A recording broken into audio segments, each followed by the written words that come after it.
And now on the line is Charlotte Nagle, the Chief Fundraising and Communications Executive of the Hope Foundation, who work with and for street children in Kolkata in India. Charlotte, welcome to the programme. Hi Darren, thanks very much for having us on. We really appreciate it. Okay, Charlotte, I've done, I believe, 3 interviews with your organisation over the last 10 or so years, but my last interview with you was, I believe, just over 5 years ago.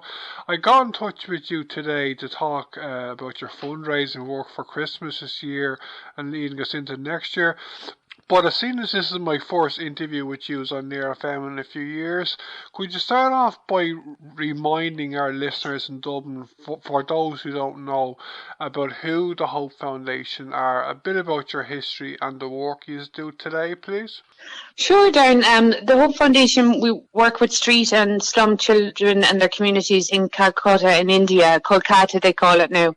And Hope was founded by a Cork lady called Maureen Forrest, and she's still the honorary volunteer CEO with Hope. And it started with a fundraiser to raise money for one girls' home in 1999, and now we have run 11 protection homes and a number of healthcare projects and a hospital, number of education projects as well. So it's grown, thanks largely to the support of the Irish people who really invested in the mission themselves and believed in the work that Maureen was trying to do over there, and have been an incredible support. Of course, the last few years have just, for so many people around the world and organisations and businesses that have suffered terribly during the pandemic in terms of trying to manage their health and trying to keep their finances going. And our fundraising was decimated by about 40% straight away since March 2020, because we would often organise fundraising trips for people to go and visit our work, and like the Himalayan walk and things like that. So we used to organise those kind of trips, and they were all gone.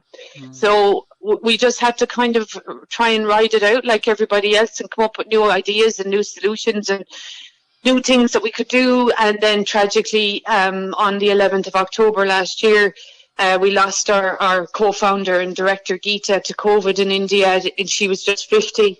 So it's been a terribly painful time for many people. That's why I suppose when we're coming to, well, she'd want us to go on. She's been with us for so many years. She was. Oh yeah. I mean, it's still hard to believe. I think it wouldn't really hit me until I went over and she wasn't there. I mean, it's just so difficult to believe that she's gone, but she is, and it's terrible, and it just shows you, it can happen to anybody, and you just don't know if you're the person. So anyway, we picked ourselves up and went on. That's what she'd want, and we've gotten as far as Christmas 2021, and we're still going. And this year for our Christmas campaign. Oh, okay. We'll come back to that in a couple of minutes. Oh, yeah. If that's okay. Sure. Yeah, of course. I interviewed Maureen a few years ago at a photography exhibition in Native ourselves. Miriam O'Callaghan launched. I interviewed Miriam that day as well. That's right. By a photographer. I think his name's Archie. Archie Karen. Yeah. But your head office is in Cork, isn't it? The head office is in Cork, but nowadays everyone's head office is at home, and so our head office is in Cork. That's open, yes, but everyone's working from home at the moment, except the people who have to be in there.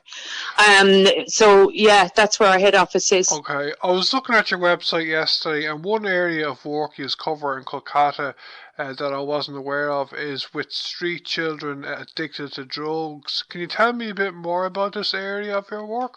Well, we have a protection home called Punerjeeban, which is currently mostly sponsored by a company called ENET, an Irish company, Limerick-based, but national broadband provider. And they are this is their 3rd year now helping to support that project. So I have to say thank you to Peter McCarthy and all his team. But in Punerjeeban, the boys that are in Punerjeeban are boys that are rescued from the train stations and around the streets who have become addicted to solvents. Oftentimes, quite sadly and difficult to believe, but they would inhale the glue and other type of solvents to suppress the appetites, also to escape from, the trauma of abuse that they've received on the street and exploitation. So they would just drift away many of them have sustained injuries jumping on and off of the trains, trying to find ways to scavenge around. And we opened Punertibon Home I can't remember which year it was now, actually, a long time ago. And the boys are rehabilitated through social workers and then brought into the home, and they are cleared of their solvents abuse. They're treated by psychologists, and they're rehabilitated back into education and ultimately into the workplace where they can live their lives with a bit of dignity. So that's that program. Okay. That's pretty much that. Yeah. Yeah, I have an interest in that area. Drug issues, drug policy. Okay, sure. Yeah. We could talk all day about your work because you cover. There's a lot of it. Yeah, you cover so many areas, but we haven't got the time to go through it all today. That's fair enough. Can you tell me what you are doing for fundraising this Christmas, and bearing in mind the whole COVID situation? Well, of course, like everybody else, we had to try and do everything online, and you can't keep asking people for donations online constantly. So, and that is, I suppose, what we were doing, like everyone else was doing. But this year for Christmas, we decided we wanted to give people back something for their donation. So we set up a Christmas crackers campaign, which is basically if you buy something if you donate to Hope, you get something back for it. Not just the feel-good factor of helping the work continue, but it's, you get something in your loft, so to speak. So we have Christmas e-cards for anyone who's trying to be environmentally conscious. We have Christmas e-cards. You can go online and buy one of those. We have a letter to Santa Claus, which is personalised.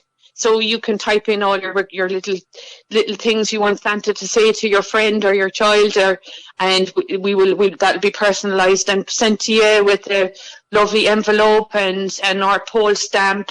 And then this year we decided, since everyone's pets had been such great friends to them during COVID, and we can never repay our pets for their comfort and loyalty, we've got a Santa Paws, so you can get a letter from Santa Paws. So we thought that would be a bit of fun. And again, it comes in the envelope, and we're asking people to, if they donate the €10, that's what they get in return. And the other thing is a raffle for Ballet Castle. So Ballet Castle in County Kerry is Kerry's only castle, and they have donated the entire castle on the 3rd and 4th of January for us to raffle. So if you buy a ticket, it's a limited entry. If you buy a ticket, you could buy it for somebody and put it in a Christmas card for them, or, just to give it to them as a Christmas present. They have almost 1 in 10 chance of winning 2 nights bed and breakfast in this fantastic castle. And so the other thing we have is a raffle for a PlayStation 5. So you see where I'm going with this now. This is all like, want to give somebody something back for their donation. So, they can enter another limited draw for a PlayStation 5, and I know they're not that easy to come by, so we're very lucky that was donated to us through a group of Panakeelers that have been supporting the work of Hope for some time. So there's that, and then there's a traditional Gifts of Hope. So if people want to buy a clutch of chickens, and any of those kind of things that they feel like they would just like to go straight in there and buy a clutch of chickens or buy an education pack, and those would be distributed in Calcutta as well. So if you buy a clutch of chickens, our staff go up to the village when they're all put through, and they buy them and distribute them out to the families who need them. You can buy a goat as well if you feel up to it. So I mean, that's a lot, and really what it is what our tagline, I suppose, really is the Hope Foundation is a family. And we just, from our family to your family, we want to give you something back for donating to Hope. So that's really what the campaign is. I was just curious there. You mentioned there about chickens and goats and stuff. Like, my impression was that with other organisations, at least, like, if you buy one of them for Christmas, like the funds go to a central fund, so like a chickens or a goat mightn't actually be bought But No, we buy the chickens. oh, dear. We will actually, yeah. That's cool. So, yeah, it is. With her, Darren Kennedy was over there a few years. The presenter Darren, and he was over there, and he went up to the village, and had a great fun filming that. Where they were actually giving the animals out. So it is a thing. Everything we do, we try and do with like total honesty and tangible.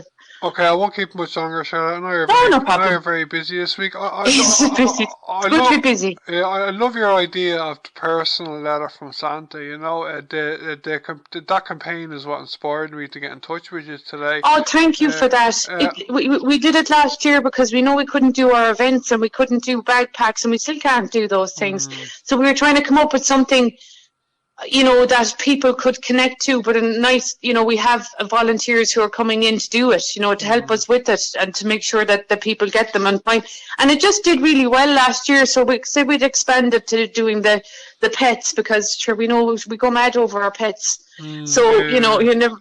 Somebody would have a bit of a laugh out of it, Yeah. So go on, yeah. Yeah. Thanks for that. No, thanks for that. I have 2 nephews, and I'd say they'd love to get a letter from Santa, but my eldest nephew is only 3 years old, so he can't read, so I think he might be a bit too young. But certainly next year, if you have the campaign again, I will look into it more, Oh, fantastic. Okay, that'd be great. Okay, Charlotte, come towards the end of the interview. Is there anything else you want to tell our listeners on Near FM about your work this time of the year and leading us into next year? Oh, I'd just like to thank everyone that has ever supported the organisation, and people's support has been a lifeline to the organisation's being able to continue during these times. And your donation goes a very long way in Calcutta. A huge difference can be made with just a few euro, because if you consider a nurse's wage over there, it'll only be a couple of €100 a month. So you can imagine how far our donations are going, and that's why we're able to do such good work, and so much of it, and is because of the support of people. And hopefully next year things will be brighter and better for everyone, and that we will move forward and be able to do things that we used to be able to do, and hopefully just to continue doing the work, because it's still needed. They still need us.